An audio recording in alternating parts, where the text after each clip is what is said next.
বিসমিল্লাহির রহমানির রহিম। আসসালামু আলাইকুম রহমতুল্লাহি ওবরাকাতু। আলহামদুলিল্লাহ সুম্মা আলহামদুলিল্লাহ। প্রিয় সম্মানিত দিনী ভাই বোনেরা, আজ আমরা কথা বলবো বাংলাদেশের তাবলিগ জামাতের প্রধান কেন্দ্র বা মার্কাজ ঢাকার ঐতিহাসিক কাকরাইল মসজিদ নিয়ে। আপনারা অনেকেই জানেন বর্তমানে এই মসজিদের বিশাল সংস্কার বা নতুন ভবন তৈরির কাজ চলছে, কিন্তু এর পিছনে ইতিহাস কী এবং কেনই বা নতুন করে এত বড় ভবন নির্মাণ করা হচ্ছে, আজকের ভিডিওতে আমরা সেই সম্পর্কেই সহজভাবে জানব ইনশাআল্লাহ।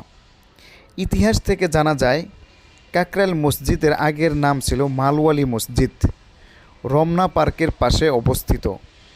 এই মসজিদটি ঠিক কবে তৈরি হয়েছিল তা নিয়ে নানা কথা থাকলেও মুরব্বীদের মতে প্রায় ৩০০ বছর আগে ঢাকার নবাব পরিবারের কোনো এক ব্যক্তি প্রথম এই মসজিদটি তৈরি করেছিলেন।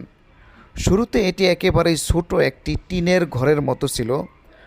পরবর্তীতে বাংলাদেশে যখন দাওয়াত ও তাবলিগের কাজ শুরু হয়, তখন এর জন্য নিজস্ব একটি জায়গার দরকার হয়। 1952 সালে এই কাকরাইল মসজিদটিকে আনুষ্ঠানিকভাবে তাবলিগ জামাতের মার্কাজ হিসেবে বেছে নেওয়া হয়।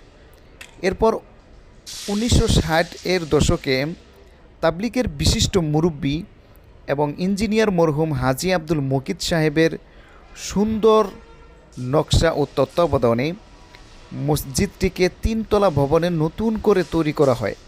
পুরনো সেই ভবনের সুন্দর নকশা এবং বড় খোলা বারান্দাগুলো আজও আমাদের অনেকের স্মৃতিতে গেঁথে আছে। কিন্তু সময়ের সাথে সাথে আলহামদুলিল্লাহ দাওয়াত ও তাবলিগের এই মেহনত শুধু বাংলাদেশেই নয়, সারা বিশ্বে ব্যাপকভাবে ছড়িয়ে পড়েছে। আপনারা জানেন যে বর্তমানে কাকরাইল মসজিদে প্রতিনিয়ত দেশি বিদেশি হাজার হাজার তাবলিগের সাথীরা আসেন।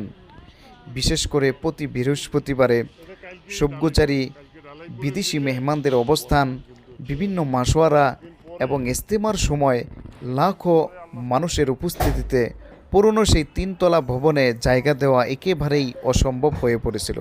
দিনের এই কাজের পরিধি বাড়ায় এবং এত বিপুল সংখ্যক সাথীদের জায়গা দেওয়ার কথা মাথায় রেখেই বর্তমানে কাকরাইল মসজিদকে নতুন করে তৈরি করা হচ্ছে। পুরনো ভবনের জায়গায় এখন আধুনিক সুযোগ সুবিধা সহ একটি বিশাল বহুতল ভবন নির্মাণের কাজ খুব দ্রুত গতিতে চলছে। নতুন এই বিশাল ভবনে মুসল্লিদের জন্য আগের চেয়ে অনেক বড় নামাজের জায়গা, দেশি বিদেশি মেহমানদের জন্য সুন্দর থাকার ব্যবস্থা, বিশাল অজুখানা এবং দ্বীনি তালিম ও মাশওয়ারার জন্য আলাদা জায়গা তৈরি করা হচ্ছে। এই বিশাল কাজ শেষ হলে একসাথে লাখো মানুষ খুব সুন্দর ও সুশৃঙ্খলভাবে তাদের ইবাদত এবং তাবলিগের কাজ করতে পারবেন ইনশাআল্লাহ। কাকরাইল মসজিদের এই নতুন ভবনটি শুধু ইট পাথরের কোনো বিল্ডিং নয়, এটি লাখো মানুষের মেহনত, ত্যাগ এবং আল্লাহর রাস্তায় মুসাফিরদের ভালোবাসার এক বড় নিদর্শন। আল্লাহ তাআলা এই মসজিদকে কিয়ামত পর্যন্ত হেদায়েতের মার্কাজ হিসেবে কবুল করুন, আমিন। এবং এই নির্মাণ কাজ খুব দ্রুত ও সহজ করে দিন, আমিন। আসসালামু আলাইকুম রহমতুল্লাহ।